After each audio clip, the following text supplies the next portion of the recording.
see the creep of the week that Bobby Donald defends. But I'm out of practice. With your hosts, Keith Varney and... Out of practice. Season 8, Mike and Declio.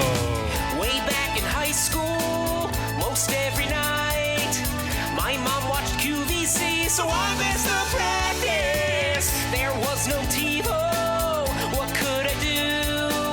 Wait 15 years, get fat, then stream it on Hulu. Out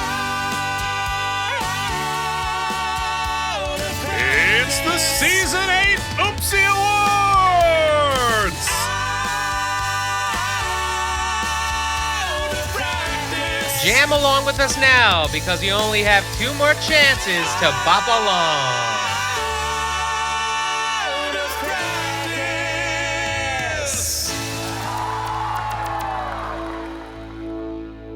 Oh, it's muted.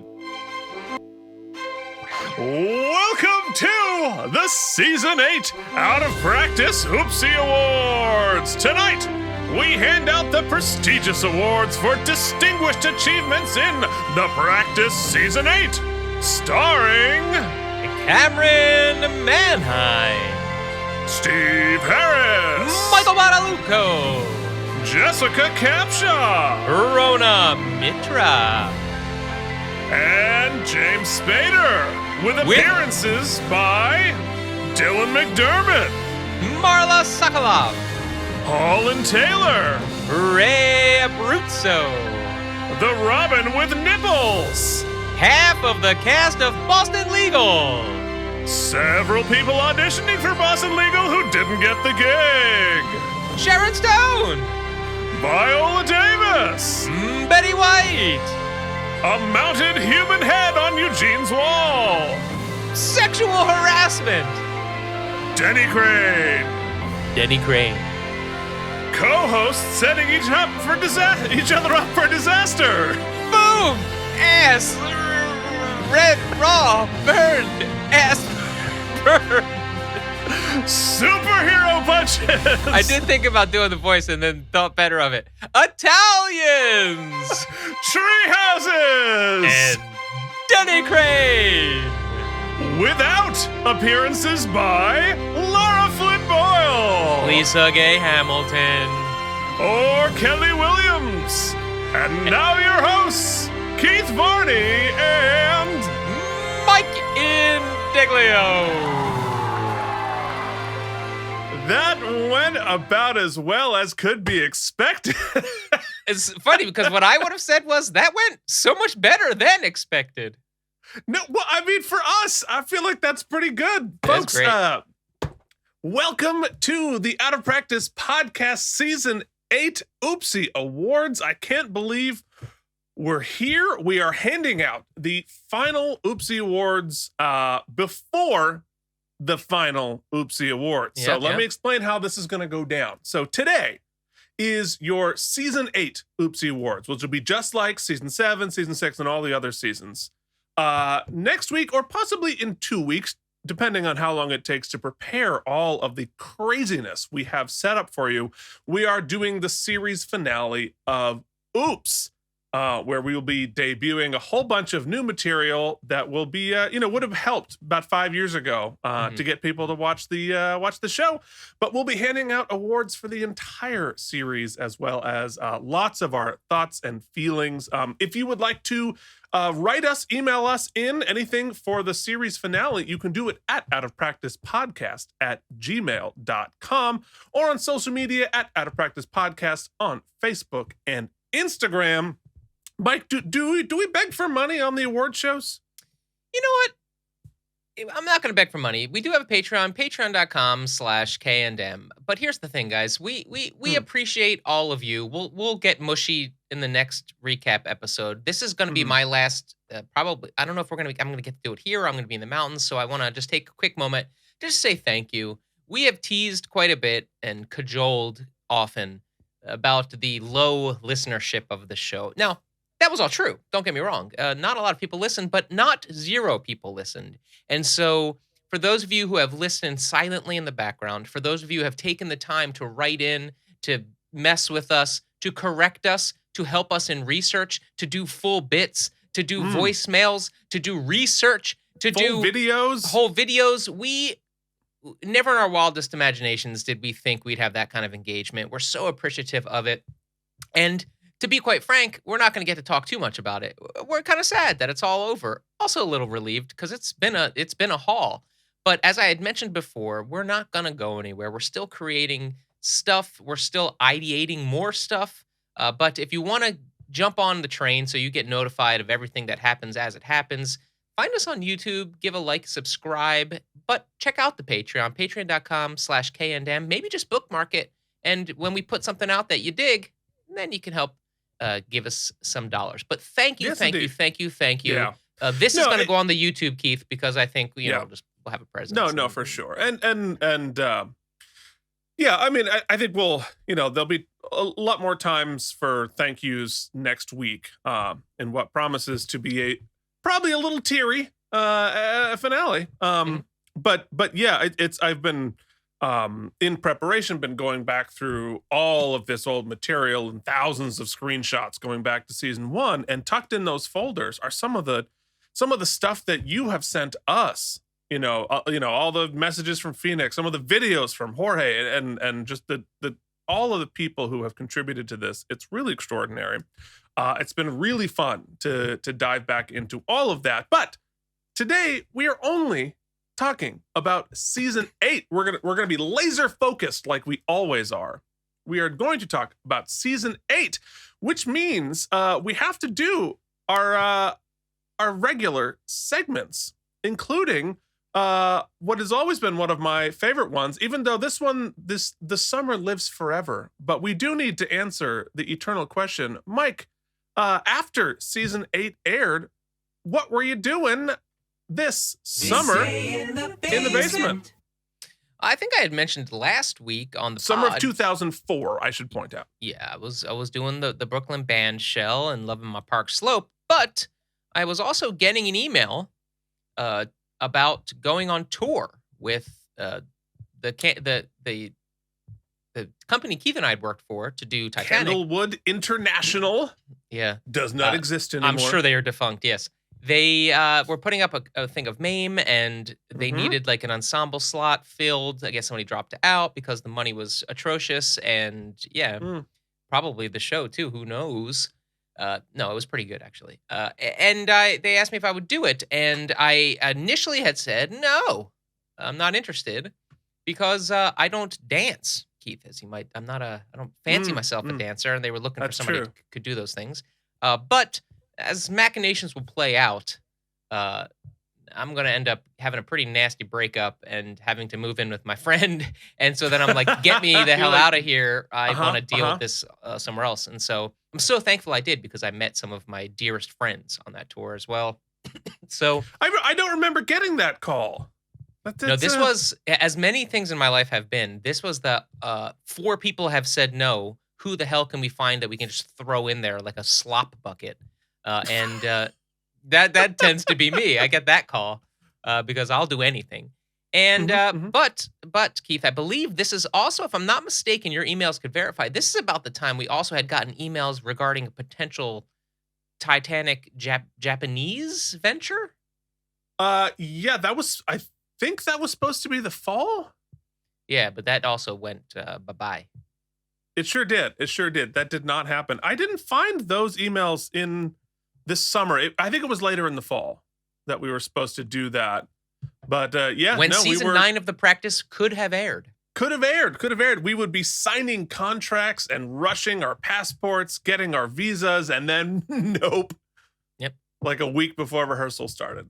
So, yeah. Well, what about you, Keith? What did the emails say? What were you up to this summer? Getting that tan we're probably on. going to need a clip from that MAME tour. I know you have it. Oh, I do. Yeah. We'll see. Yeah. Though I want to see. It's really Mike outside the dancing purview in the of MAME. what we do here. Sure it is. All right. Well, I went back in the emails. I found lots of great stuff. including I was getting our mutual friend Devin a job at NYU from the Titanic tour. At the job at NYU, which became, of course, setting in motion the calamitous series of events, which led to I Got Fired, the musical, about the two of us getting canned. So that's what happened. I spent part of the summer in Vermont playing hockey. I played in 3 different leagues at that point. This was the summer that I started the first ever bench clearing brawl in non-checking Ooh. co-ed geriatric hockey history. Did you have to bring in an attorney to defend yourself? I did not. Strangely, Alan Shore did not extort the commissioner of the league to preventing from banning fighting, because fighting was already banned. Checking was banned. You weren't even allowed to check. Oh no. It's flag hockey, and Keith beat the shit out of somebody. He was much bigger than me, and actually there's I don't know, maybe I'll find a place to drop it, but there's we were talking about doing another podcast of sort of stories from our lives, and as a spec for this, I did a sort of like a This American Life era, like, edited story of that experience, which I should drop at some point. But it was really, really fun. I've never seen my father more proud of me than when we both went into the penalty box with throwing all of our equipment It's really into beautiful, it. actually. It really was. Like, I went into the box and I sat down. I looked over at my father. I'm like, I don't think he's ever been prouder of me than in this very moment. He came off the bench. He jabbed a stick down the back of the guy's jersey. It was really quite something, until you see it on video, and then it's just like, a couple of old people. We're sort of pushing a little bit, and in my head is like, Wah! Anyway. So that happened. The other thing that was brewing at this point, speaking of matters of the heart, I was indeed beginning the courtship process of this new woman who I would become involved with over the next couple of years. And I didn't remember. It started with ballroom dancing lessons. Can you imagine? To be honest with you, because we didn't really strike up our friendship until a little bit later, I think I'm like kind of oblivious to this relationship in its entirety. Well, you might have been out on tour for some of it. Yeah. No, I mean, no, she was. When I was living with you proper, I don't remember you having a relationship. No, well, because remember I was gone because I lived with her for like a year. Oh, right. So when I wasn't there and you put a whole bunch of like homeless crack addicts in as your subletters. Oh, I had nothing to do with those subletters, buddy. Didn't pick one. Oh, okay. Fair enough. Well, I just replaced the people you kicked out with dogs. Oh, right. Okay, so you replaced the ones I kicked out. So that was after you got back from tour. All right, that all makes sense. But anyway, she was like a world famous ballroom dancer who was, taught like the super wealthy, the people who pay like $1,000 a lesson to go with somebody famous. And she was teaching me for free. And I should have figured out, hey, maybe there's something else going on here that you don't, but dumb me, you have to hit me over the head with a club and then drag me back to the cave before I realize you're interested in me. So that's what was happening that summer. So it was quite a momentous summer actually for me. Speaking of, I'm just going to do something we've always do, whereas I segue into just a random story that really doesn't pertain, but you mentioned the hockey thing and then you watch it back on video. So I've begun to accept that I am an old person, and we at a birthday party 2 weeks ago, we played pickleball, which I had played a couple times on the cruise ships because the senior citizens enjoy it quite a lot. But it's actually becoming more of a sport in the United States. Anyway, pickleball is basically the bastard child of ping pong, tennis, and badminton. All right. Okay. Yeah. So long story short, my friends and I really kind of got into it because it's low impact and but can be highly competitive. So I went and we got us some paddles and like a tennis conversion kit, read painter's tape, and we went to the tennis fields yesterday in 100 degrees. Popped our shirts off and we're playing like really intense pickleball.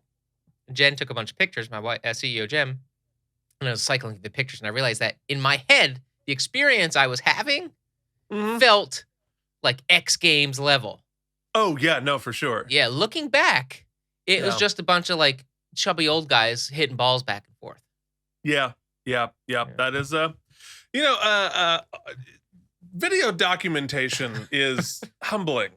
I'll leave it at that. It's I feel it's humbling. I feel bad for the kids these days because whereas our high school like heyday, our youth Yeah. is all up here, and Yeah. theirs every second is documented. So Every second. Yeah. No, I'm mercifully what exists on VHS. It's hard to get to. It's very low resolution.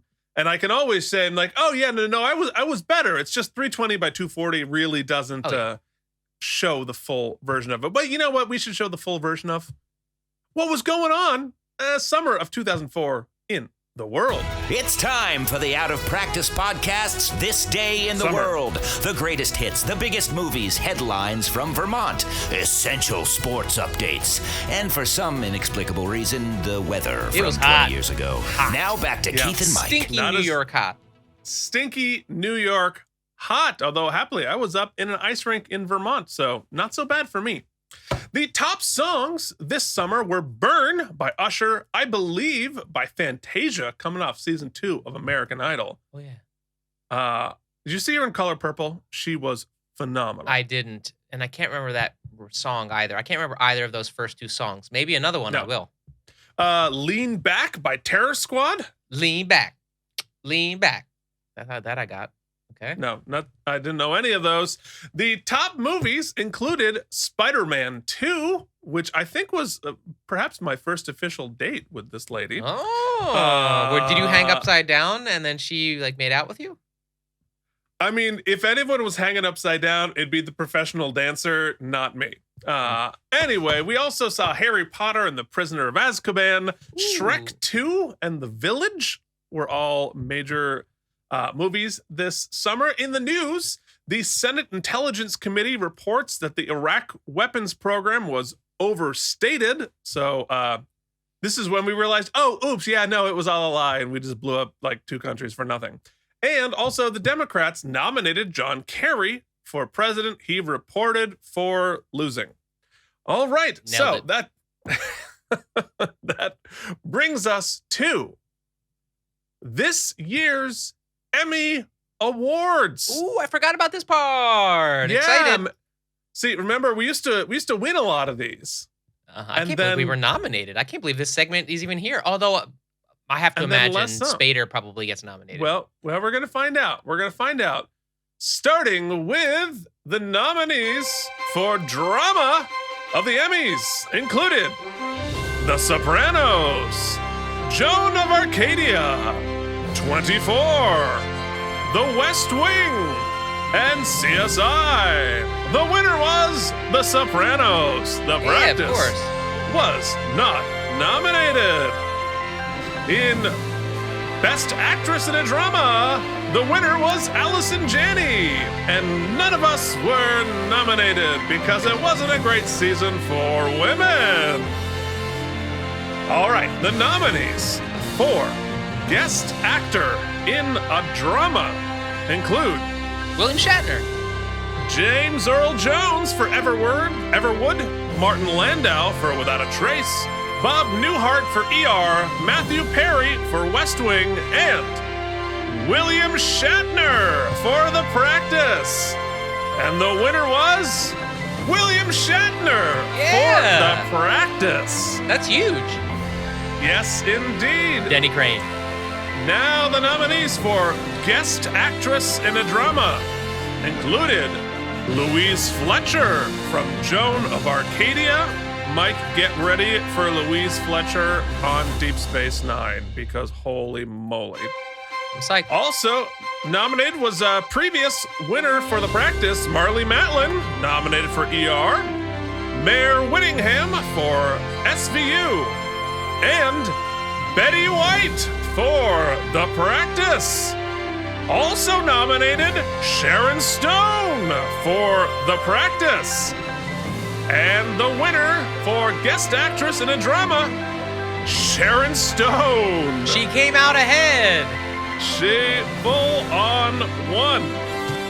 Now, Best Actor in a Drama. The nominees are James Gandolfini for The Sopranos, Anthony LaPaglia for Without a Trace, Martin Sheen for The West Wing, Kiefer Sutherland for 24, and, of course, James Spader for The Practice. And the winner goes to James Spader for The Practice. Wow, that's pretty big. Yeah. So, folks, both James Spader, William Shatner, and Sharon Stone all won Emmys for Boston Legal Prequel, Season 8 of The Practice. That's so weird. I can only imagine, like, I love, and I don't like imagining because it makes me feel uncomfortable, what everybody was thinking. You know what I mean? I want to know, what about imagination makes you uncomfortable? I don't remember that song in Sesame Street. Imagination makes me feel uncomfortable. Don't do it.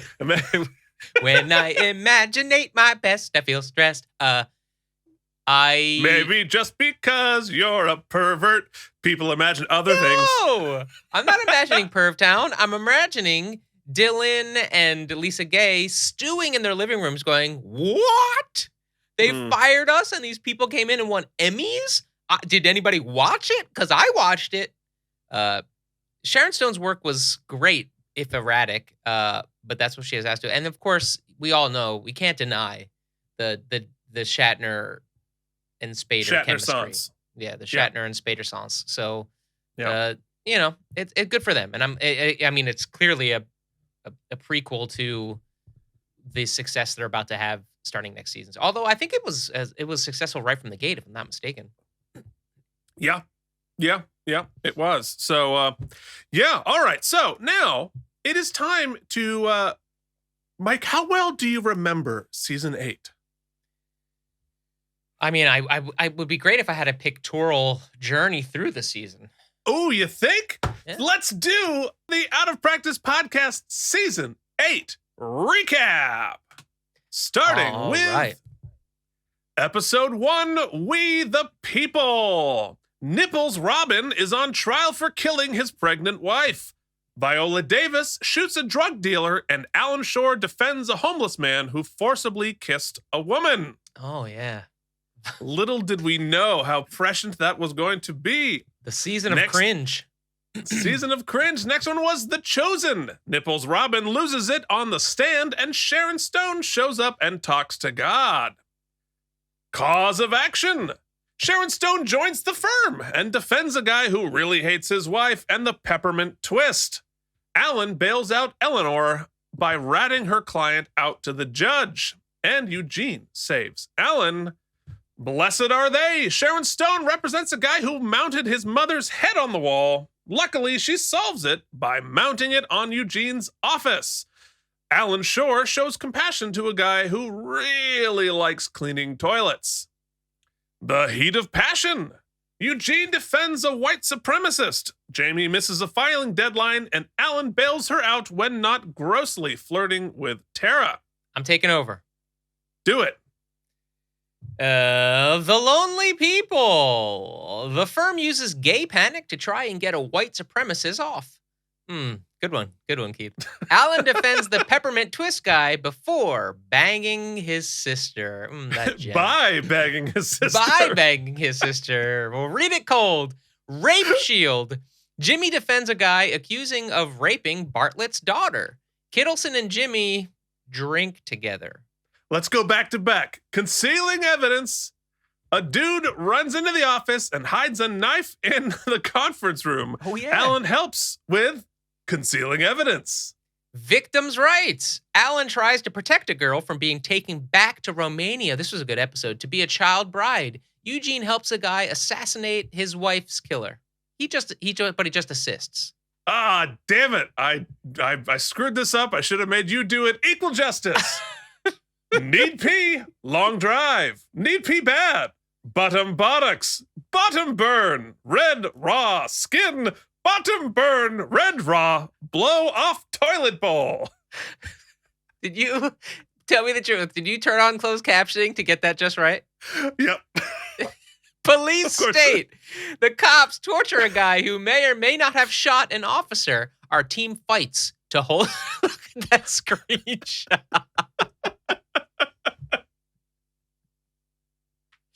Ugh. Avenging Angels. An old guy goes Bobby McRambo to get revenge on the mob. That one was a crazy ass too. Police. Going home. McDreamy might have murdered his wife. Alan goes to his rescue and gets yelled at by Betty White and has to face his statutory rapist, McDreamy's mom.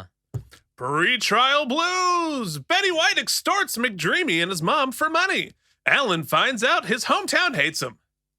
Mr. Show Gores.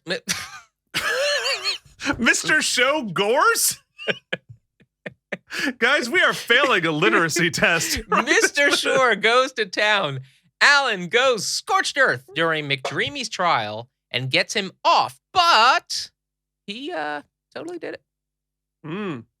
In good conscience, a woman dies in childbirth and they try to sue the doctor, but perhaps he's the wrong target. Eugene starts laying the ground to fire Alan. Tara betrays the firm by giving him a heads up. You know, I want to insert really quick here. I've had some new thoughts about, it is pretty shitty. They only offered him $15,000 on his way out the door. That is shitty. I think they should have, that was definitely David Kelly, making a stark turn for Eugene's character. Anyway. Well, but, all right, we'll talk about it later, but getting anything when you're committing crimes. If I worked at Pizza Hut and I was selling meth out of the back of it, I wouldn't expect much of a buyout. Yeah, but if you had sold $9 million worth of pizza, it's a different conversation. I suppose. War of the Roses. They fired Alan. Lucy's back. The war begins. A lady punched a cop, and Alan makes the fateful decision to hire, wait for it, Denny Crane. The case against Alan Shore. It's a war between the practice and proto-Boston Legal. We all know who wins. Not the firm. The firm. It's the pilot of Boston Legal. What's that you say? It's still the practice in the credits? Huh. Jimmy starts to examine his future. Comings and goings. Alan goes to Coyote Ugly. The FBI bugged Boppy Papaluccio's ass.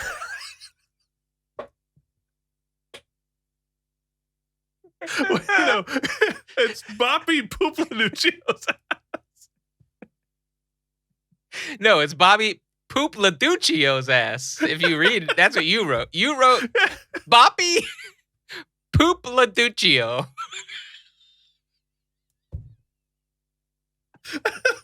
We're children. Keith, make me a solemn promise today. In some work of fiction that you create, sometime in the future, please create a character named Bobby Poop-Laduccio. Boppy.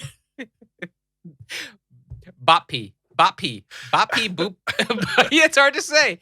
Boppy Poop-Laduccio. Okay, anyway, moving forward.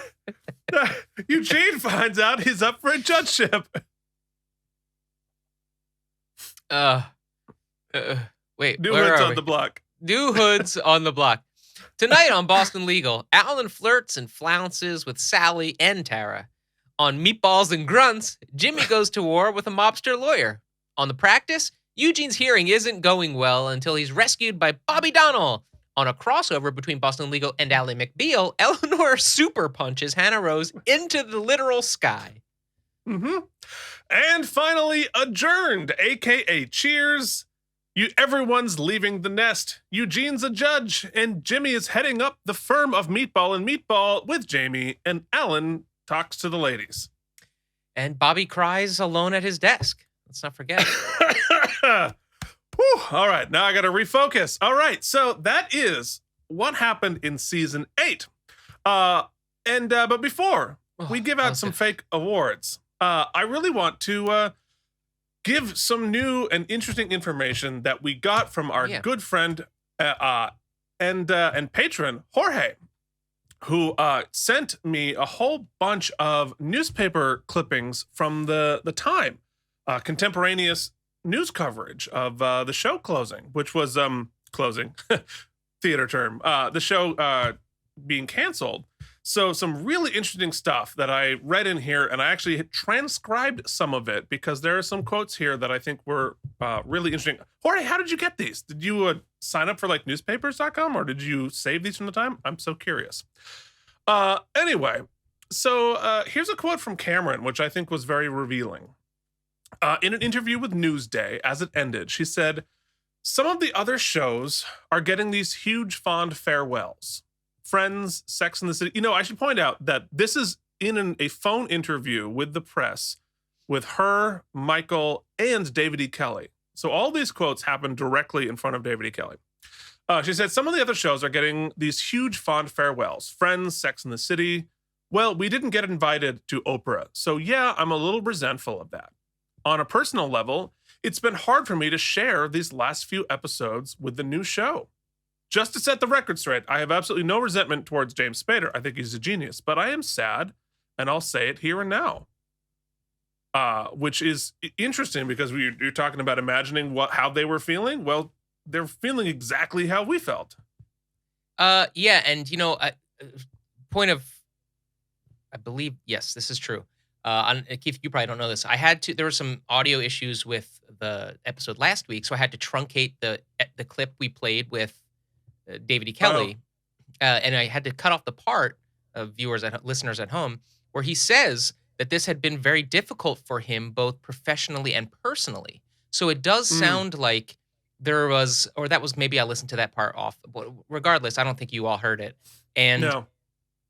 and that does also point to his, to the point where, and Keith, you know this as a creator, sometimes, unfortunately, when you're making stuff, you want to use your friends, or you become friends with the people who are making your stuff. And the business goes the way the business goes. You can't always hire all your buddies, or things go a certain way. And you as a creator, I'm sure David E. Kelley here had to take some personal, I'm sure that there were some words had between some of the cast members, the way things went down. I'm sure they all conducted themselves professionally, but it is clearly tensions were high. And I think Cameron's all the more badass for being upfront. Like, it's okay to say, hey, I'm upset. This sucks, but it is what it is. Yeah, I think so too. And you're absolutely right in the, and look, we've done a lot of criticism of David E. Kelley about these decisions and how he's handled stuff. But you're absolutely right how difficult it is as a creator, not just with the cast, but with anybody else you're working with, the designers, producers, directors, people. There's so many people involved in your show that take I Got Fired, for instance, there's probably 60, 70 people who worked on that show at some point or another. And you have to make really tough decisions. And like we did a reading 5 years later and didn't use any of the original cast. And that wasn't really my call. But at the same time, I'm also sort of the creator and the face of it. And I had to make some very uncomfortable phone calls and emails to do that. So it's tough. It is absolutely tough. And sometimes it's out of your hand. And sometimes it's not because anybody's done anything wrong, but because you want to go in a different direction. And so on and so forth. So, however, there was an interesting epilogue for Cameron, in that because they were actually working on a possible spinoff for Eleanor that was a sitcom, which is blowing my mind. It was in development for 2005. The concept was Eleanor moves back to her hometown where her mother and sisters live to teach at a local college. It's so hard for me to wrap my head around. So would this have been a multicam sitcom with a studio audience? In my brain, the way I see it is that Cameron had expressed to David that she felt that there was still more to explore with this character. And I think David recognized, it sounds like they were personal colleagues as well. And it sounds to me like David wanted to showcase Cameron's ability at humor. I mean, we saw her great drama skills, but she's also very funny. And I think For that, sure.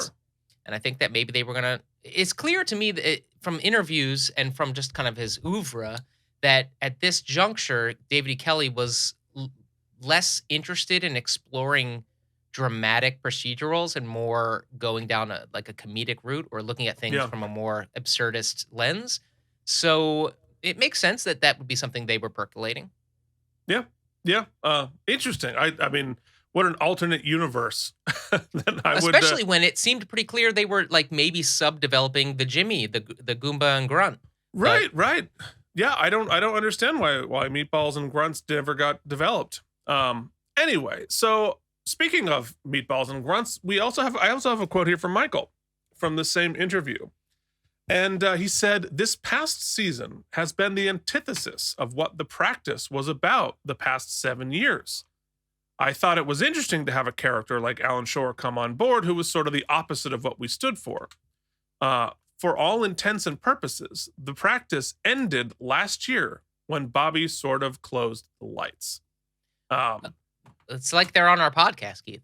It's like they are on a podcast. It's funny because thanks to Jorge, I didn't know any of these things. And with what you did last week with the David E. Kelley interview and paired with these, I'm shocked at how much we've read into what was happening on the screen that was happening off the screen. It was sort of confirmed.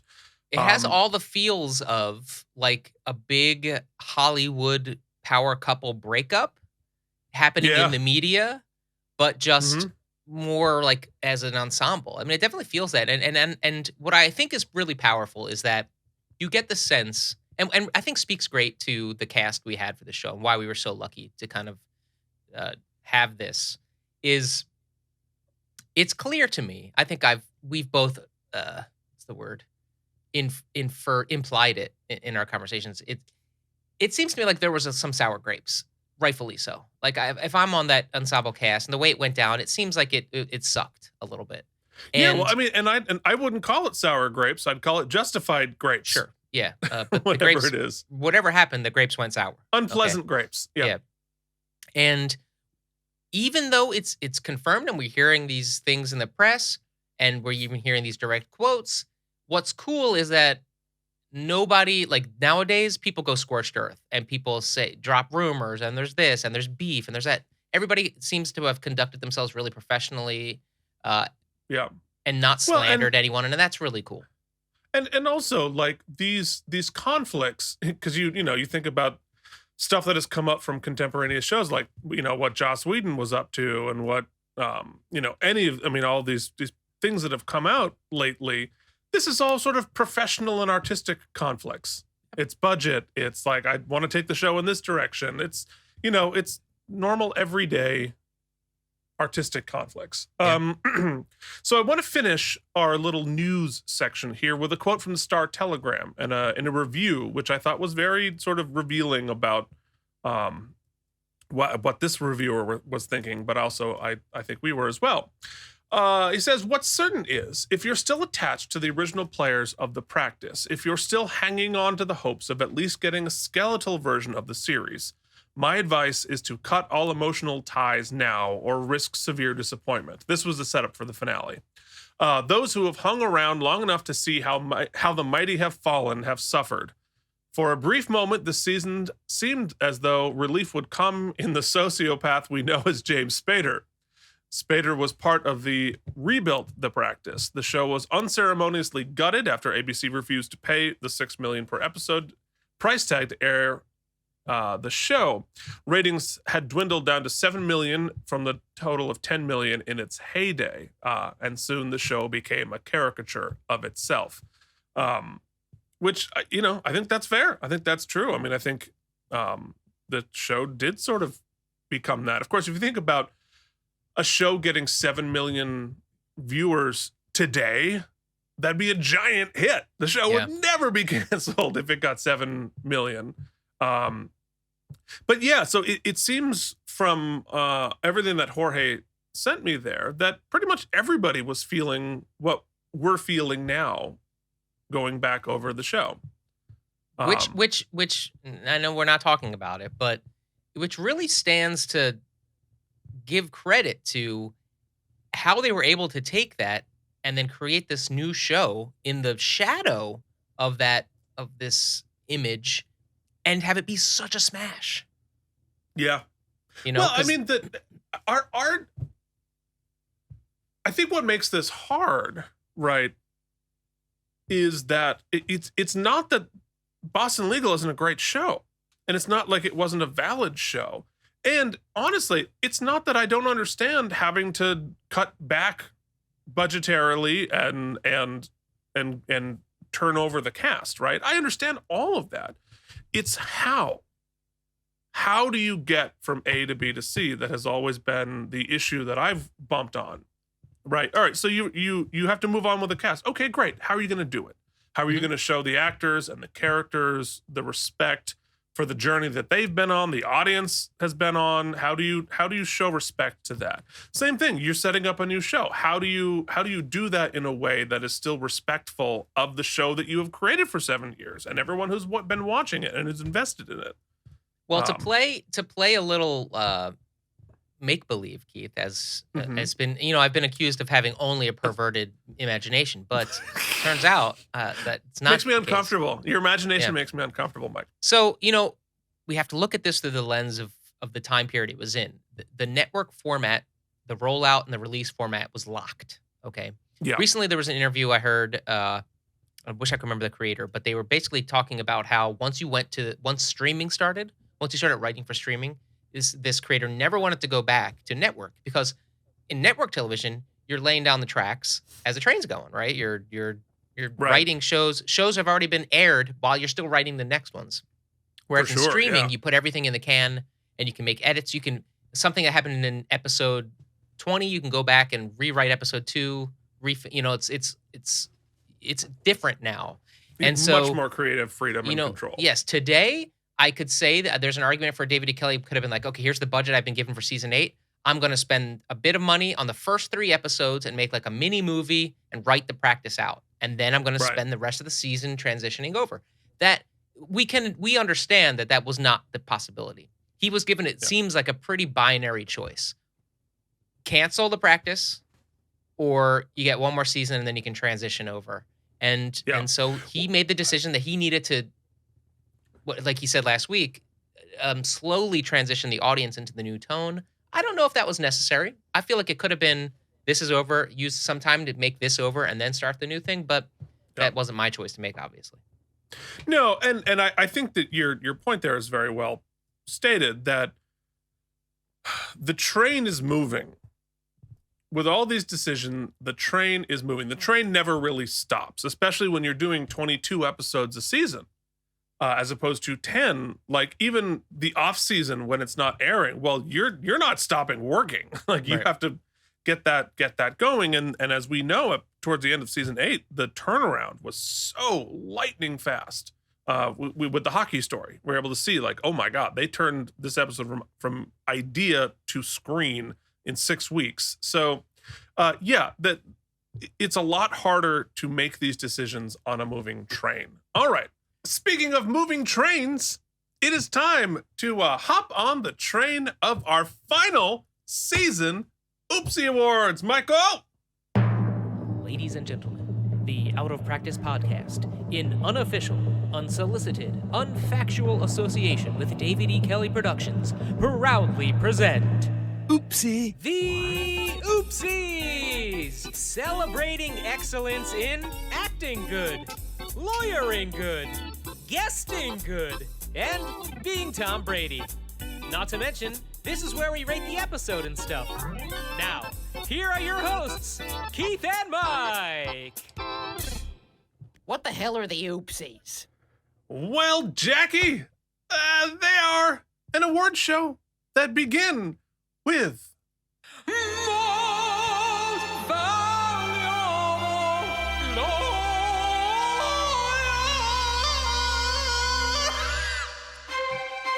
the nominees for Most Valuable Lawyer in Season 8 of The Practice are Eugene Young for Cause of Action and Police State, Jimmy Berluti for We Are the People, We the People, Avenging Angels, Comings and Goings, New Hoods on the Block, and Adjourn.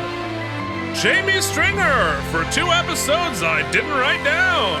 And Alan Shore, Blessed Are They, The Lonely People, Concealing Evidence, Victims' Rights, Going Home, and Mr. Shore Goes to Town. Yeah, here we are. Here we are. The truth of the matter, Keith, and I don't mean to seem flip, is that they didn't give us a lot of distinction here. I feel like we're sort of limited. It's clear that Alan this season, I mean, I guess you could argue against it because he did cause sort of the destruction of the entire firm. So yeah, I guess we can have that conversation. But Alan does win every case. He brings in Sharon Stone, who brings some business in. They win a lot. Does some remodeling. A ton of money. A ton of money, which they ultimately settle on giving him 2.6 million or something, which means that's still, if I do my math right, $7 million that came into the firm over this period of time. Yeah, I don't understand why they were in poverty after that, but that's a different conversation. It seems to me the finances have always been a question. I mean, he gets his best friend off for murder, even though the bloody knife was in the treehouse that he's been spending all his time in. Nobody seemed to follow him over. Couldn't smell it? Yeah, jeez. And he does, sexually harass every woman within 50 miles. But, that doesn't seem to stop his lawyering. I think it's Alan Shore here. Tell me I'm wrong.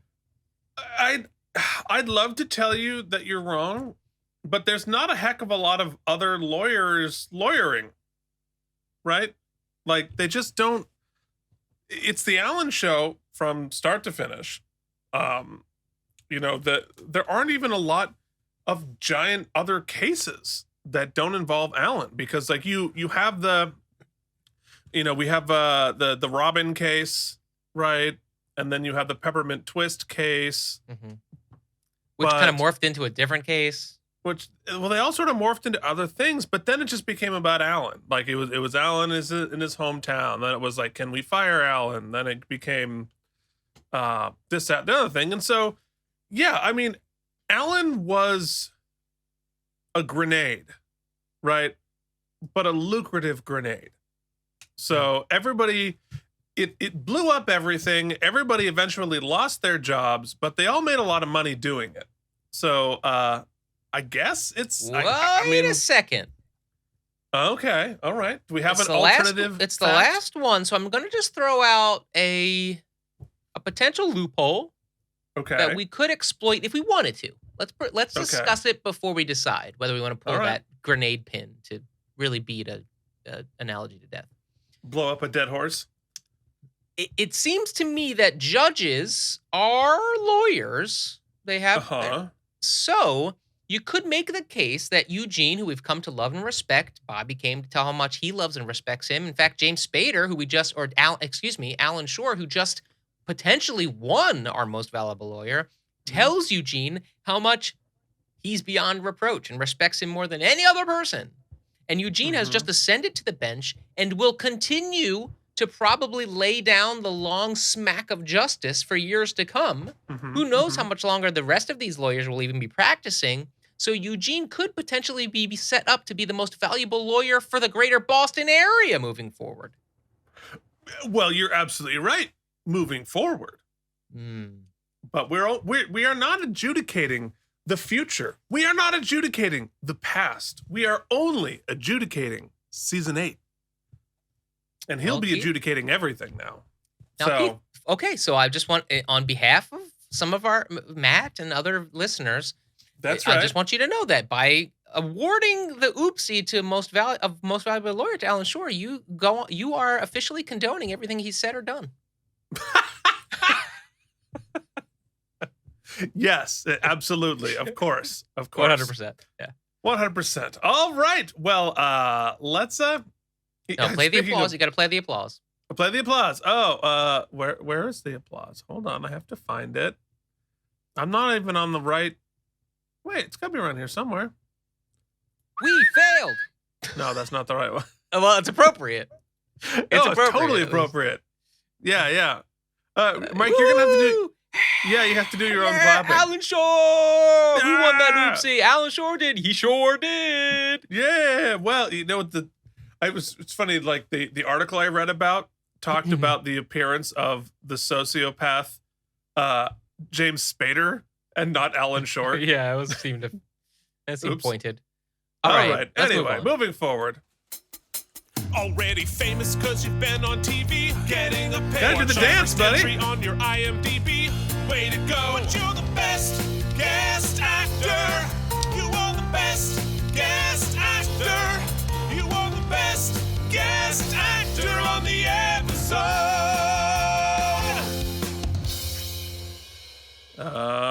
Okay. Where? I gotta find it. Here we go. The nominees for Best Guest Actor on Season 8 of The Practice are Jill Clayburgh for Going Home and Mr. Shore Goes to Town, Betty White for Pretrial Blues, William Shatner for Let's All Say It Together, Denny Gray, and John Walcott for The Heat of Passion and The Lonely People. All right, Michael. We have two subdivisions, as I see it. We've got John Walcott and Jill Clayburgh, who both had to take difficult characters, let's say, and humanize them and show us that they are living, breathing people and not just caricatures. And that's a tough lift for both of them because you've got pretty much a despicable human being in John Walcott, but he was able to translate him. In fact, I was really bowled over by his performance. And Jill Clayburgh, who, it's easy to truncate that down to she sexually harassed young Alan Shore, but it turns out there's a lot more to that. And her like odd relationship with she played a lot of sharp corners and interesting angles to what could have been a very caricature-esque type person, but was able to find more to that. Both of them did so very well. Then you've got Betty White and William Shatner, who they opened the barn doors and said, "Have fun." Yeah, and I thought they both chew the set down. And Betty White sure did, and still found ways to make her pointed, and found ways to make her despicable, but you laughed and you also hated her, and she was sort of at the end of the day, she was sort of a red herring. She didn't really actually impact much, to be honest. Well, I guess that's not. Regardless. But then you got Denny Crane. You've got William Shatner, who ostensibly was asked to chew down the scenery, and he is known for doing just that, and yet was able to really start to create a fully fleshed out human being when not a lot of that was on the page. Yeah, there was this sort of Alzheimer's type dementia angle, which they quickly dropped. And as you pointed out, it doesn't carry over to the next show, probably for the best. She does a little bit, but okay, but it reevaluates the power dynamic with the Alan Shore character, and I think Shatner. I bet a lot of that happened on set just by his sort of presence, and it actually, for me at least, his work, because as I mentioned, I never watched Boston Public, just here and there, Boston Legal. His work really astounded me. I found that even when he was at his scene chewiest, it never felt like the actor coming through doing that. It always felt like this was a person, and it didn't feel like William Shatner. It didn't feel like Captain Kirk on this show doing Kirk stuff in a suit. It never felt that way, which is mind-blowing since he is so hyper cast in a specific role. I just think his work is astounding. It's funny, and he takes a character, and so somehow that is, when you really kind of like jot it down, if you're just reading it off the page, is maybe worse than Alan Shore in some of his views of people, and definitely the way he says them. But he's able to sand off all the burrs and just make him this lovable character, which is a really powerful tool, I imagine, Keith, as a writer, when you have created a character who can be funny and disarming, but yet you've set the table with he's got a lot of idiosyncrasies, shall we say, that you can play with, and stories you can tell through juxtaposition or through highlighting viewpoints. I mean, Kelly created a masterful tool here, but I think any other actor, it would have been a completely different character, story, and performance. And for that reason, I think he won an Emmy, and I think he gets the Oopsie. Yeah. I think you're right. I think that is the right choice. I think I would. I'm just for the sake of sakes. Yeah. I'm going to make an argument for either Jill Clayburgh or John Walcott, because they gave the practice performances, and Betty White and William Shatner gave Boston Legal performances, and they were all terrific and charming and great, but Clayburgh's and Walcott's performance would be every bit as good in season 5, in season 2, in any era of the practice, whereas Betty White and William Shatner would have been very broad. I understand. John Larroquette, we get it. Yeah. But it would have been it would have been a lot, and it would have been tonally pretty crunchy earlier in the series. That said, we're rating season 8, right? So for what it is, I think you're right. I think it's William Shatner. So you bring up a great point, though, because I think those two performances and those two episodes, or arcs, I should say. But I guess it would have been hard to have Alan Shore, but those would have been great in earlier seasons. Like that whole best friend from back home and Jill Clayburgh, like adding that to the Bobby Donald dynamic could have been really cool, and would have really fit the show and really been interesting exploration. How would Lindsay have dealt with that and stuff? I mean, and frankly, I think it would explain Bobby's behavior every bit as well as it explains Spader's. Yeah, that's a good. You know what? I like that rewrite. I like that. So, in the alternate universe, in the multiverse, where Bobby's around for season 8 as opposed to Alan Shore, that's a good episode. So, anyway, your best guest actor is William Shatner. Now it is time for...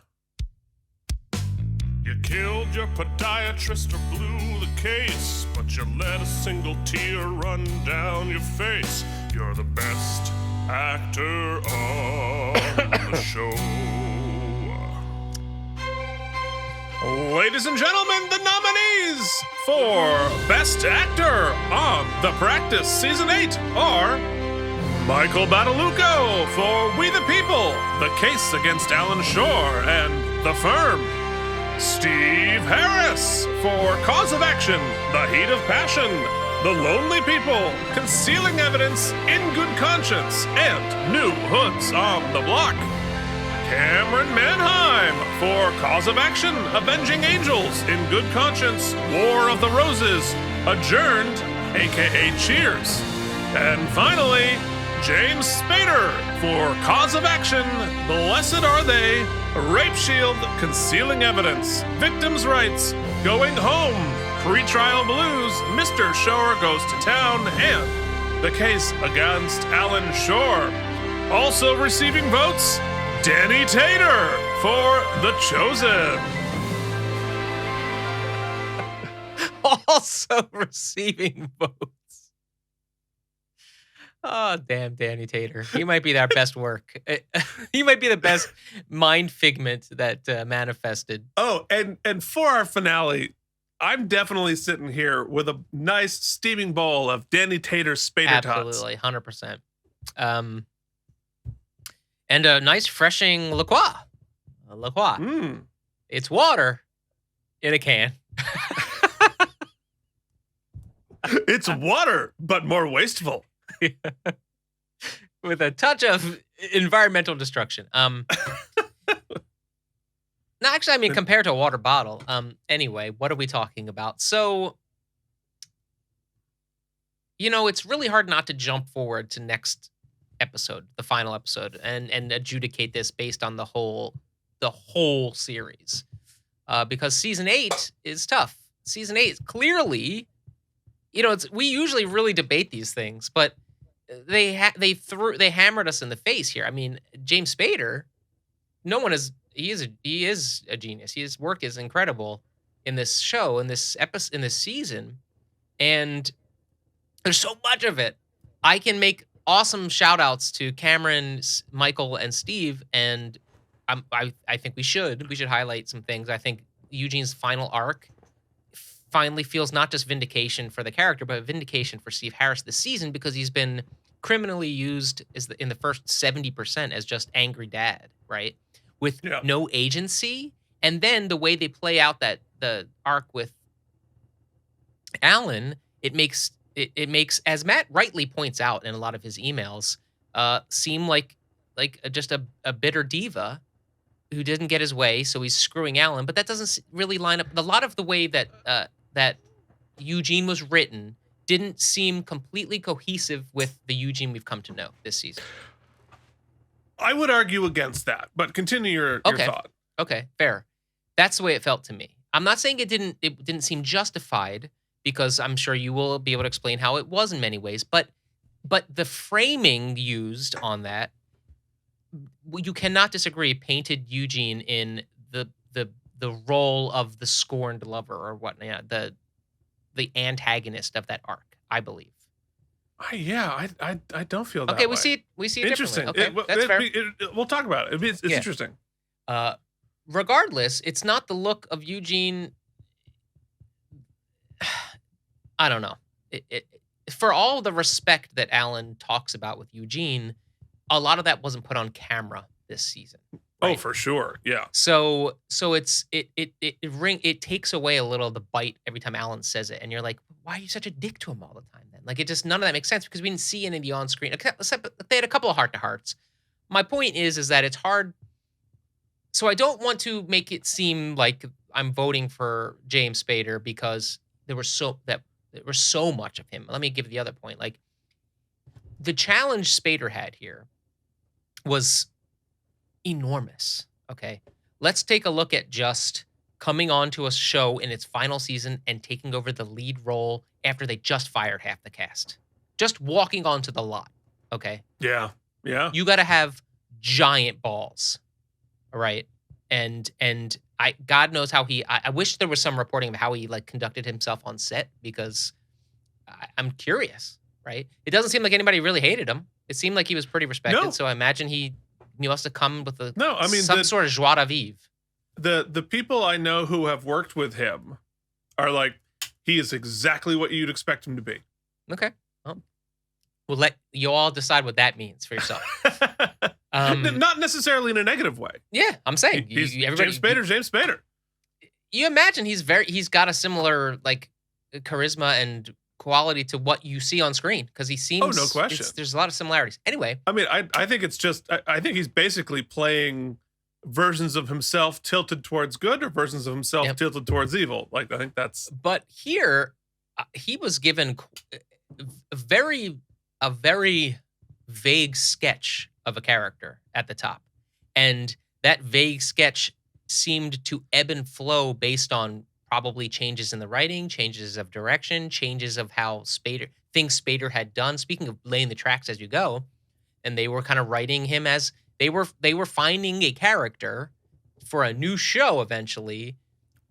And but they didn't know that when they were starting. Yeah, so the task seems monumental. Plus, they're giving him some incredible cases. They have to, though it doesn't seem like they put as much thought into it as we put into it subsequently, find a way for him to be. It was clear by David E. Kelley's interview that he intended for Alan to be pretty despicable. Yeah.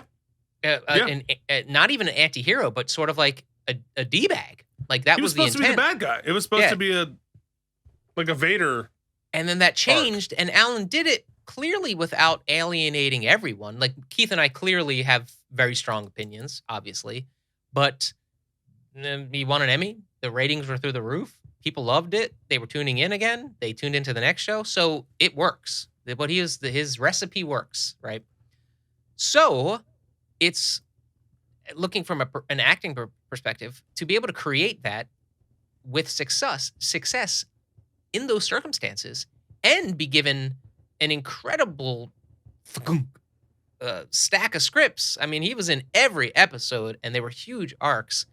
I'm going to leave you the floor to sing the praises of our original cast, whom I love. But I, once again, just don't see any way we can't award Spader for the gargantuan role he had this season. No. I mean, you're right. Look, I think we need to draw a hard line between James Spader and Alan Shore. 100%. Right? Yes. And James Spader was so charming and so watchable and so electric on stage. He came over and took over an entire series and created his own series. He took a character that was say that sentence again, because it's astounding.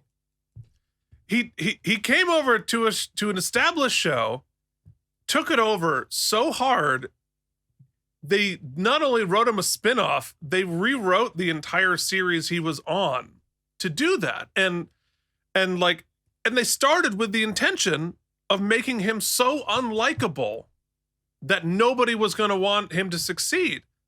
Not only did he transcend that, he manifested, and think about it, he didn't manifest a new show. He manifested an alternate universe. His character transported into an adjacent universe in the multiverse, which had a different tone. My complaints with Alan Shore are with the writing.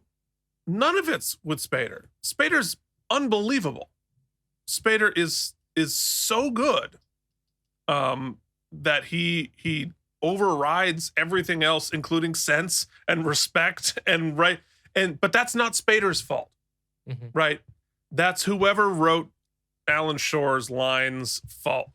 and more importantly, it's less about what Alan Shore was doing than what was happening around him, how people were reacting to the character, how they treated the other characters in the show. So for all of the, we are on Alan Shore, Spader's genius in this. And for the sakes, numerically, he got 17 votes for Best Actor between the two of us this season. Now, he got that many votes mainly because every story was about him. But that's clearly a record. Nobody has gotten that many votes in a season. Not even close. And the closest person in this season was Steve Harris, who had 11. And so it's a no-brainer. Of course it's James Spader. And would I have written the season to make James Spader be the best actor on the final season of The Practice? Hell no. But this is what he did with what was given to him. He knocked it out of the park. No question. So yeah, I would say the close second is Steve Harris, and the challenge he was given, I think, is that, for intentionally or not intentionally, the Spader. No, I'm doing it again. I'm conflating the two. The Alan Shore, Eugene. What's Eugene's last name? Young. Eugene Young dynamic is sort of a meta analogy of The Firm The Practice versus Boston Legal in this season. And, it's difficult to be the one because Eleanor is friends with Alan, so she sort of gets to straddle the line, and Jimmy sort of gets to go off and do his own thing. So it's really Steve Harris, the actor, had to shoulder that to represent the old show whilst watching it sort of be taken away from them. While having his hands tied behind his back. Yeah. Right? Because for me, the only thing that Eugene did out of Eugene's character, or I think wrong in any way, shape, or form, right? And I will defend Eugene to the hilt on this. The only thing he did wrong was not dump this guy in episode 2. And that's the only thing that's out of character with Eugene, because Eugene would have dumped this guy in episode 2. He wouldn't have allowed him to come into the office to begin with. But his hands were tied behind his back because of the production elements. You know, both the actor and the character. You know, he wasn't allowed to shut it down correctly because this is the season about Alan Shore. Well, yeah, obviously. So you have to, but you have to look at what's on the page, right? So the question becomes, and I guess we can talk about this in a few moments. The question becomes with the Eugene thing, with the financial element with Alan, is this: did they write it? Was there enough scenes to explain to us that Eugene, because Eugene didn't can him, right? What he would have, like you said, it was written wrongly, but for whatever reason, he didn't do it. And all the evidence we're given, at least in the court case, is that he didn't do it because they were making so much money. Now, we had a couple of scenes where he wanted to do it, but Eleanor convinced him not to. Or he and Alan had a conversation, and Alan, you could say, either manipulated it or preyed upon, or Eugene just made a bad decision. Did we have enough of that to say definitively that he wasn't keeping on because they were making $9 million? Because well, but that is not shown either, right? You haven't established that that's why Eugene did it. It has been inferred that that's why Eugene did it. But at no point did we see a scene. Was there any actual evidence of Eugene saying, this guy sucks, but like, look at this pile of money, right? Right. All of that is inferred. All of that is implied by other people. We have zero evidence that was Eugene's motivation. The only evidence that we have that show Eugene's decision-making process is loyalty to Eleanor. Yeah. That is the evidence on the table. The rest of it is Spader inferring it. It's other people inferring it, and they have all of their own motivations to make that inference and to make that accusation. So I don't buy that was Eugene's motivation at all. That's just what Spader said. But you layer in too a little bit. You layer in David E. Kelly saying, "Oh, he's trying to wean them over," and so it seems to me that if he's setting them up as that he would want it to kind of look. It felt to me like they wanted us to be siding with Alan there. Though they obfuscated it slightly, but it felt that tonally that's the way it was showing it. Yeah, I mean, I think, boy, that's tough, right? Because like in this equation, because we're going to be let's talk about inferring, right? The writer puts, at least I do, and I think a lot of writers put themselves in each of the characters, right? And so if two characters are arguing, you're arguing with different sides of your point of view, but frequently your point of view is represented by a character. Like you are this character or that character. And so was David E. Kelly Eugene here, or was David E. Kelly Alan Shore? Because I think that I feel like it's sort of like the angel and devil on his shoulder as the writer, and it's the practice Boston legal, and from the audience standpoint, if you're loyal to both, it's like mommy and daddy are fighting, and we don't even know who's right and who's wrong. Yeah, but and I felt the show felt that way. That's our problem. We both share. It's like that's how the show felt. Like in those courtroom scenes, like I felt like it. You can't have your cake and eat it too. That was the problem for me. Like, is that okay? And I was arguing this, and I'm going to argue against myself slightly. Is okay. Well, let's say that Eugene is being portrayed, or the firm is being portrayed as having shorted Alan, right? But then in the next breath, we have all these amazing actors, Cameron, Steve, give these eloquent monologues about how much they stand for integrity and what they stood for, and and why it's family and blah blah. So it just was a seesaw back and forth, right? It's like, tell me. Look, in some ways, I love shows that are ambiguous, and we've always liked that about this show. But sometimes, especially in this kind of with these stakes, just tell me where my loyalty should lie. Yeah, well, and I think the reality is that the writer didn't know where his loyalties were. Yeah, well, there you go. There you have it. I think that's, and the transition of the Alan Shore character from somebody who was supposed to be the antagonist to protagonist based on outside forces.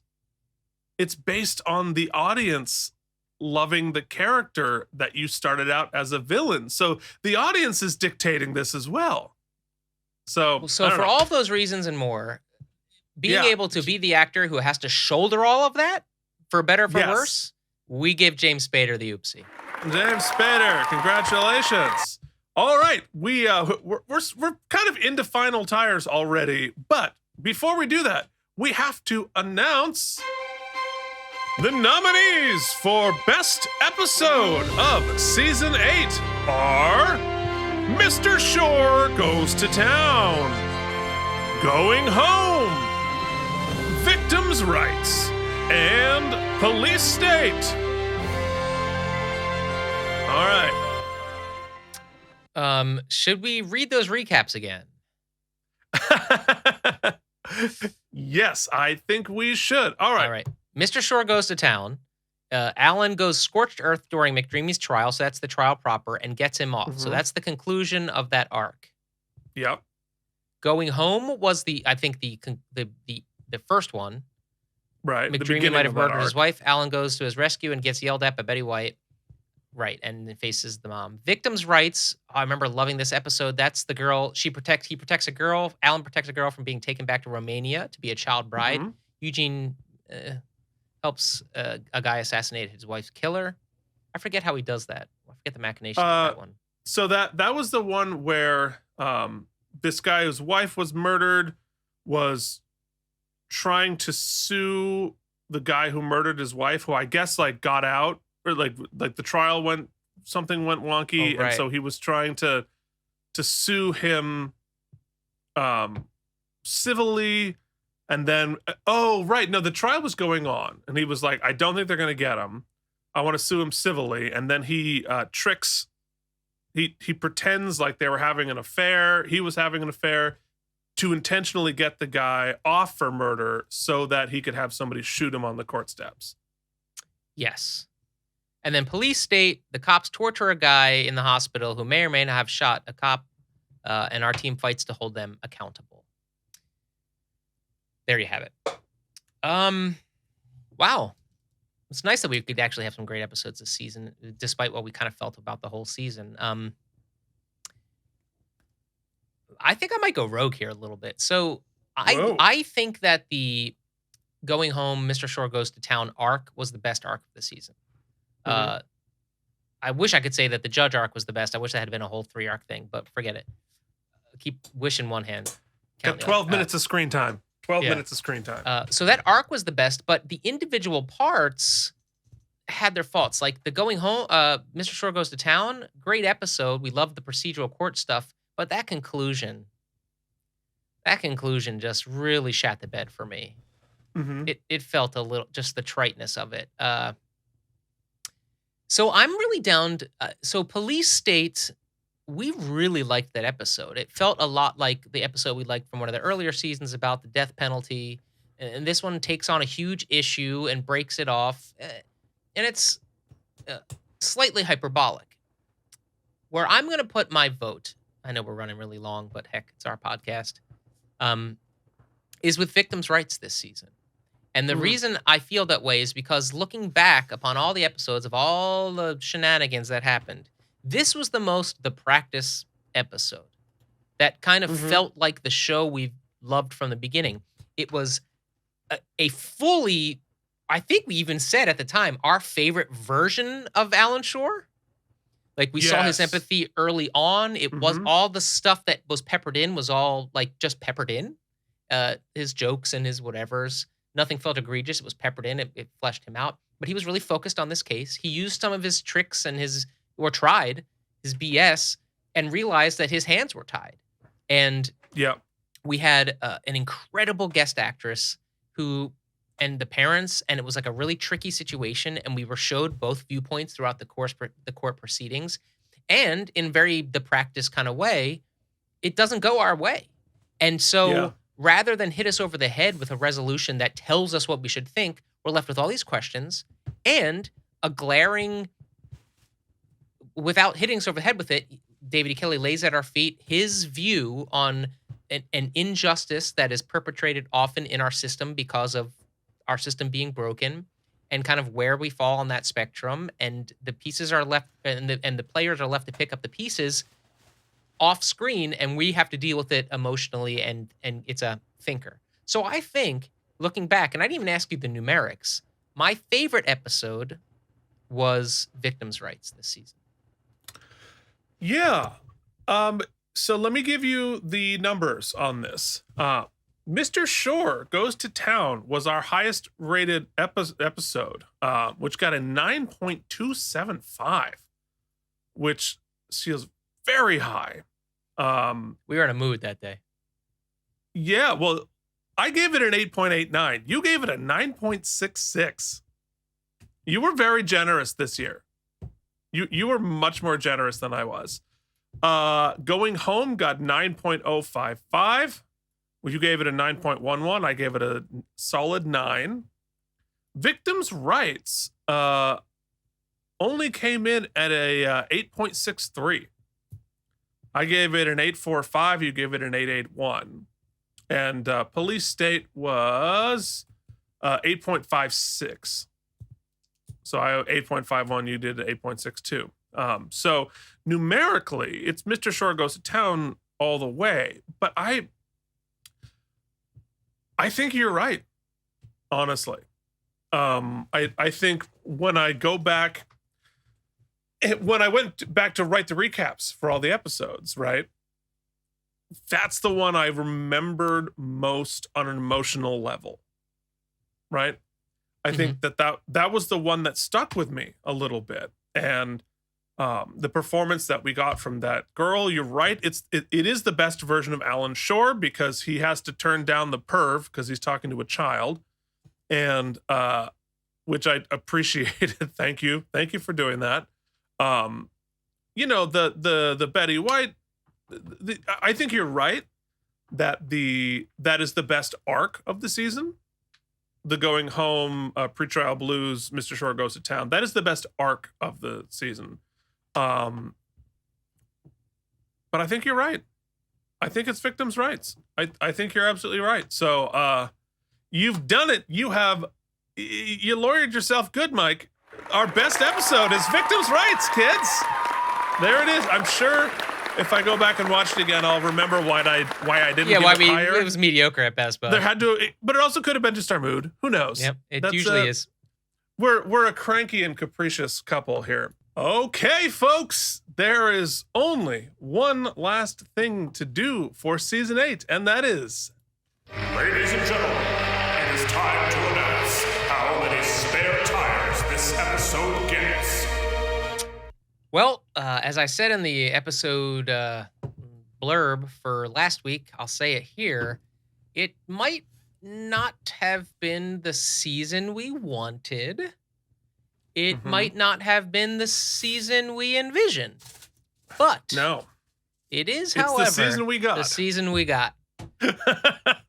And it's time. So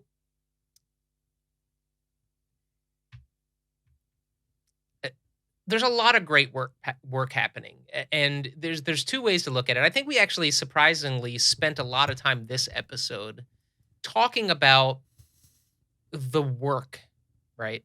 The work from the writer perspective, David E. Kelly's perspective, the production perspective, the network, the actors dealing with a really kind of unorthodox situation.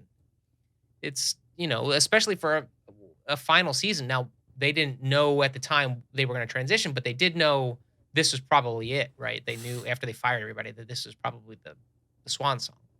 Mm-hmm. And so people were working in extraordinary circumstances and doing great job, and finding a voice and finding a new character, and then transitioning to finding a new show. All those things are incredibly difficult. They had, clearly more than a moderate amount of success with the season and with the fruits that it bore. So then why aren't I more excited? Well, because at the end of the day, I'm a dude watching television show, right? And all the other stuff is fun to talk about. But at the end of the day, what's on screen is what lives on. That's what we know. That's what's the show. That's just Right. because I want Moby Dick to be different in my imagination. At the end of the day, Moby Dick is what Moby Dick is, right? Not to compare side by side Moby Dick and The Practice. Dick is as Dick does. Yes. Because here's the thing, guys. Aside from it being three different shows, it wasn't the show I was watching. Yeah. Half the people are gone. So it's not like we talk about the upcoming reboot of Quantum Leap, or every show that's being rebooted now, reboot. Great. I'm happy to give that a shot, but I don't have to compare it to the other thing because it's the new thing. It's a different thing. Fuller House is not Full House. I mean, the same universe and everything, but it's a different show. I don't think of it as the same show or a continuation or whatnot. This, however, I liked my show clearly enough to watch it 7 seasons. I turn it on season 8, and everybody's gone. Yeah. And the people who stayed get a scene here and there. There's these new people. I might like them. I might not like them. But it's not the same show. You're giving me a new show and trying to like it. It's like slowly. It's not like Jimmy Stewart. It's a new show. It's like I don't understand it. You know what, Mike? Your cholesterol's real high. You can't have eggs anymore. So slowly, my wife just starts transitioning my scrambled eggs into egg beaters, and like, yo, this doesn't taste. These aren't like, eggs. These aren't eggs. These are egg beaters. I don't even know what Martha. So that's the way it felt. I mean, there was great things here and there, and I wish I had read that article before I started watching the season, because I kept thinking, oh, there's something behind Keith's eyes. I'm gonna get the. I wanted to watch your hope die live on camera. And you know, I think that it really speaks to. There were some good arcs. The tonal shift, I didn't think it would upset me as much as it did, because I like funny stuff. I like goofy stuff. But I sort of got invested in the way The Practice did stuff. I mean, and let's not kid ourselves. The sort of downward trajectory started last season. We talked about it ad nauseum already. Yeah. The tonal, they sort of lost their footing and whatnot, and went off the rails with Bobby and Lindsay and vice versa. But, you know, I thought maybe we'd see some more cameos. I thought maybe we'd see some more people coming back happily. But it's clear that it wasn't just money that was... I feel like there's reasons we didn't see everybody, or maybe there just wasn't time, you know, whatever it may be. It's hard for me to adjudicate the season outside of what I wanted from it. It's very difficult to do that. And I don't know that that's what we should be doing. I think it was as a standalone season of television, it's not very successful because like David admits to, it changes tonally wildly throughout the season. Some of its main characters shift abruptly. Their motivations, the type of character they are, what we're supposed to feel about them changes. The type of behavior that initially seems like we're supposed to scorn then becomes championed and laughed at and goofed about. Yeah.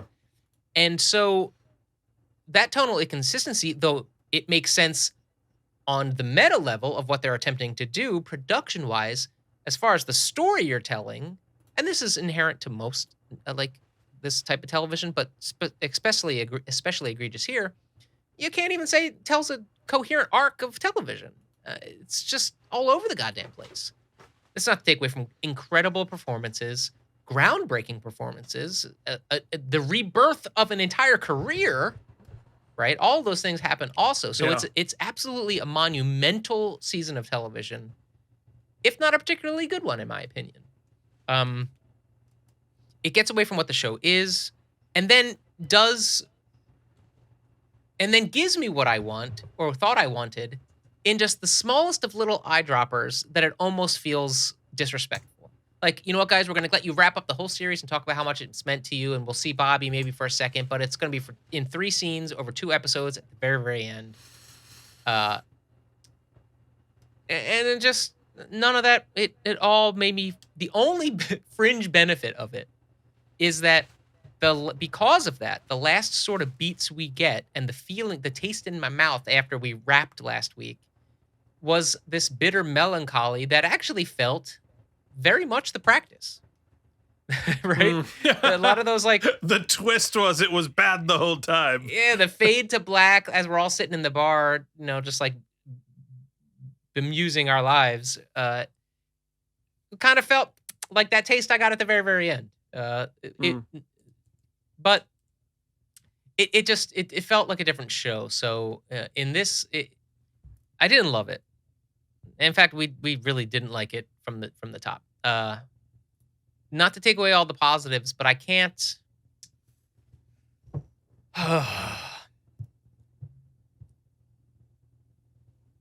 Man, this is hard to put a number on it. Really hard to put a number on it.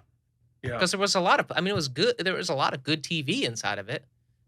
But we're judging it as a season of television. Like I bought the whole season on DVD. I have to rent it or rate it. There's like a 6.25 feel right? Well, I think you're right. It is a very hard season to rate, right? Because of, it obviously has some highs. It has some lows. The highs aren't as high as previous season. The lows aren't really as low as some of the seasons that have happened before. But it's just not the same show. So it's a different show. It's like we're rating a season of Gilmore Girls. Yeah. In the Or middle 3 of our pilots, practice really. thing. Yeah, it's like it's a different. It's not the same thing. Just for the sake of fun, because numbers, I just pulled up all of our stats for the previous seasons, and we're gonna have to talk about this more next week when we rate the whole series. But our average for this season is actually a 7.18 between the two of us. Mine was a 7.06, yours was a 7.30.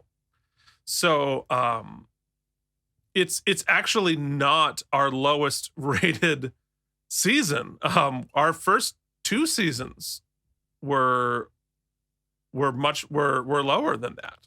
Mm-hmm. But I think I don't know, it's impossible to rate this completely out of context, right? Because it is so much about births and deaths of other things, right? It's the birth of another show. It's the death of the show that we have.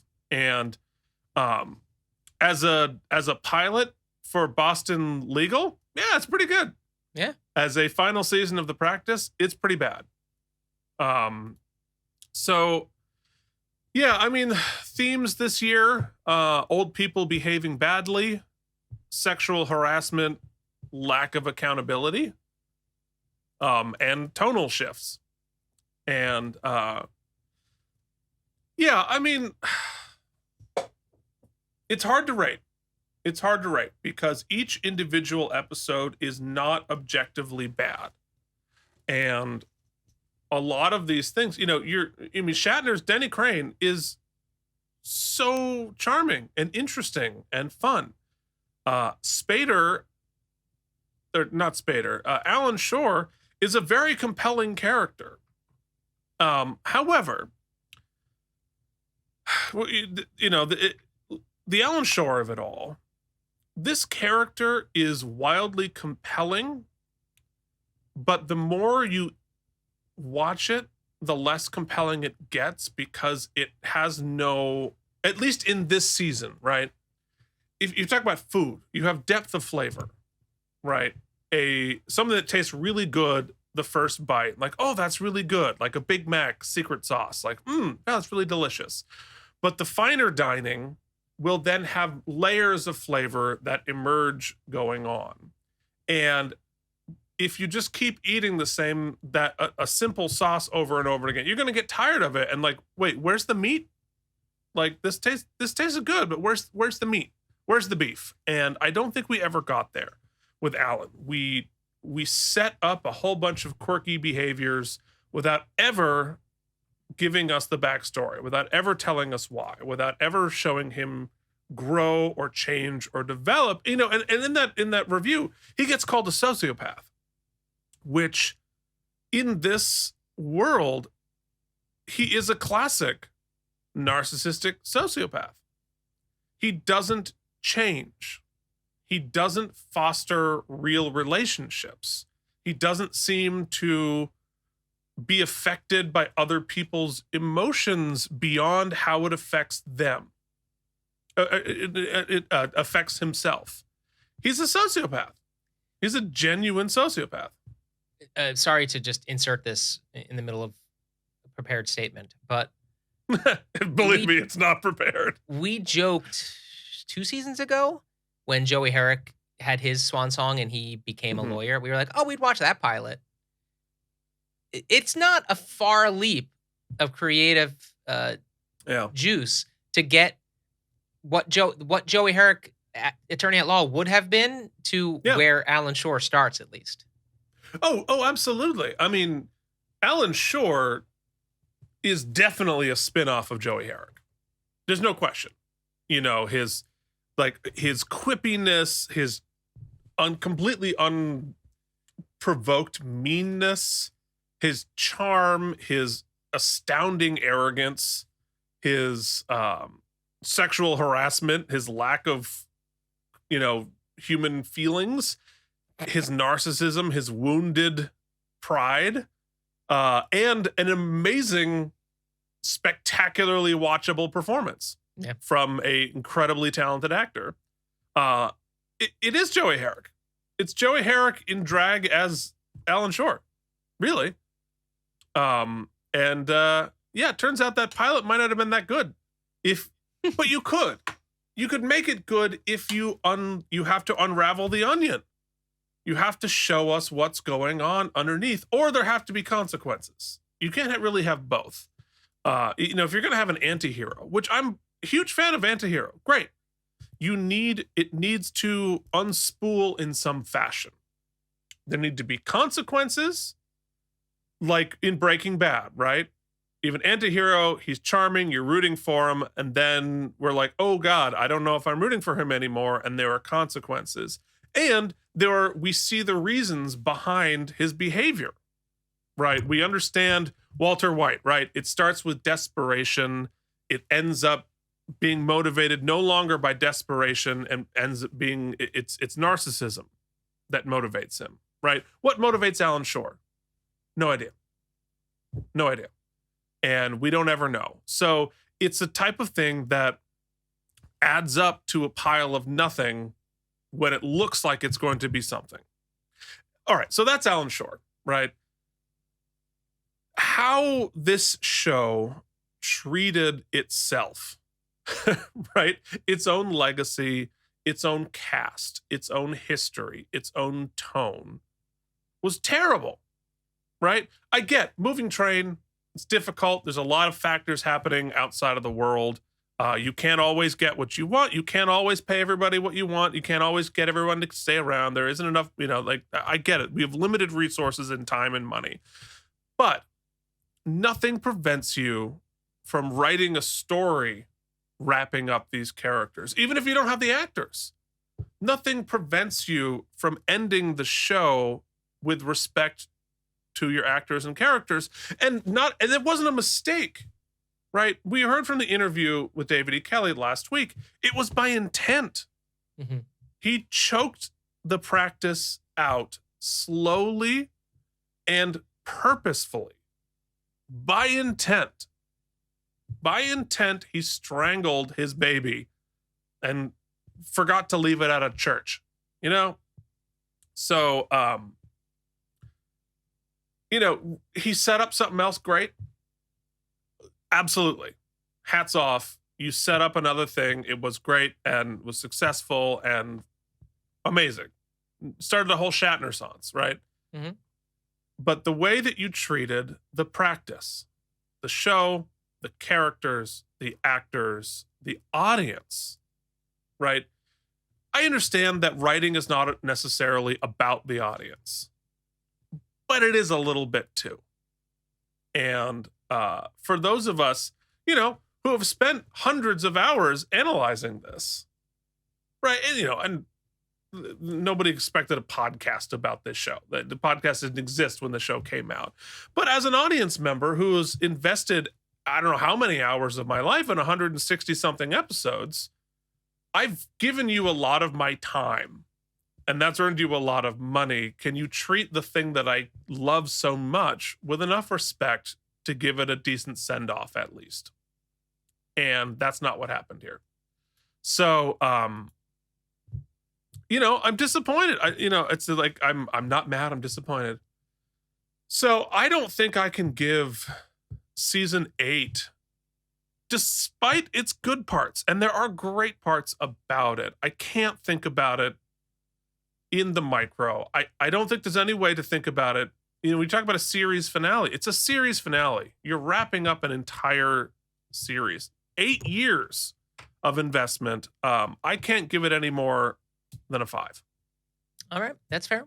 We had flirted with the conversation, and I think it's funny because here's the truth of the matter, and here's why that the little bit of the sour taste exists. We flirted with the joke or idea of is this season canon? And last week we were like, well, there's enough. David even gives enough evidence that it's not really. No, I don't think anybody thought it that way. Yeah, but here's the thing, Keith. They didn't call it Boston Legal season 0. They called it The Practice season 8. And so it is canon. And that's the thing. Well, yes. I mean, yes, of course it is. However, the very concept of canon is arbitrary anyway. I would say that we get enough information that there's like enough epilogue information to extrapolate some futures for our characters. But if people said I want to watch The Practice, like, do I have to watch season 8? I probably would say no. I'd be like, it's fascinating, but the story really ends season 7. Yeah, no, and I think that was certainly Michael's point of view. Mm-hmm. I think that's the point of view for most of the cast, and I don't think David started out intending to do what he did. I don't think that was in any way 801. David's like, I'm going to have this new character come in, dominate the series, choke out the show, and build another show. That was not the plan. So moving train, I get it. But yeah, I mean, the not finishing it with his own cast was a specific choice. Giving his show and his cast 30% of the series finale of its own show was a specific intended decision. And different world, but like, okay, you get half the budget. All right, cool. I'm going to deliver 11 episodes. Yeah. Yeah. You could do that, or just or become more micro focused. Spend more episodes, get back to the law. The law stopped being interesting to the show at some point along the way. And there are plenty of ways to work on a smaller budget. I think you're right. The best way to do that would be to do 11 episodes.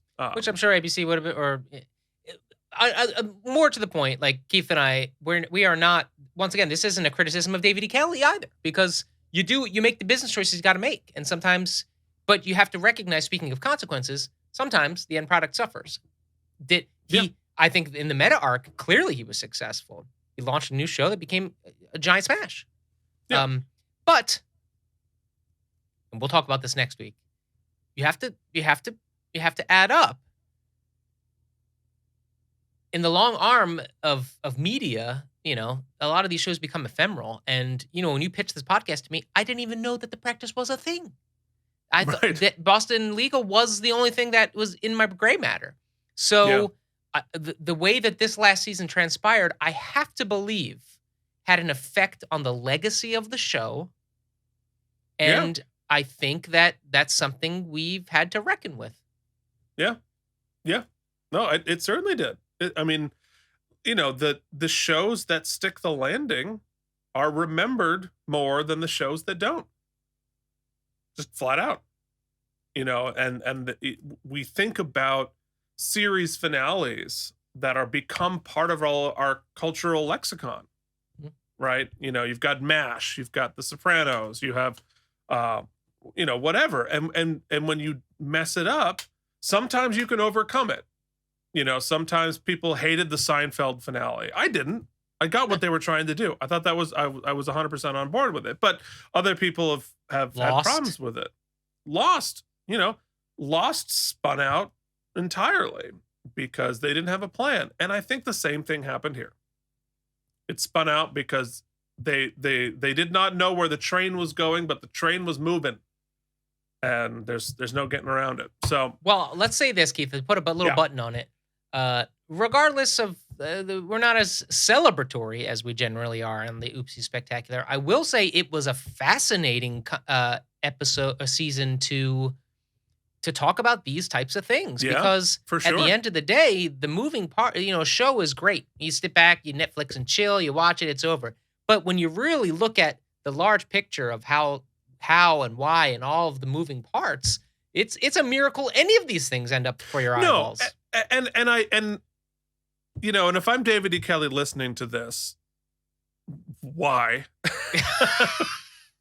Well, there's been, since we revisited all of our bumpers last week, my CEO Jen had the final, that's right. The final conspiracy theory. She said, "What if all along Phoenix Cage is not Tom Brady, your mother, Cloud Lover 69, Cloud Lover 69, but in fact." He all along has been David E. Kelley. That's what she said.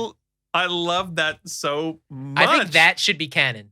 I think that is canon for the podcast. It turns out Phoenix Cage. You have been declared David E. Kelley. David E. Kelley. Well, then I will say to Phoenix / David E. Kelley, while we say so many mean things about your final season, we only say so many mean things because we care so much about what you created and the special thing that was created and you manifested, and all these people who you fired, you also employed and made stars and Emmy-winning stars of.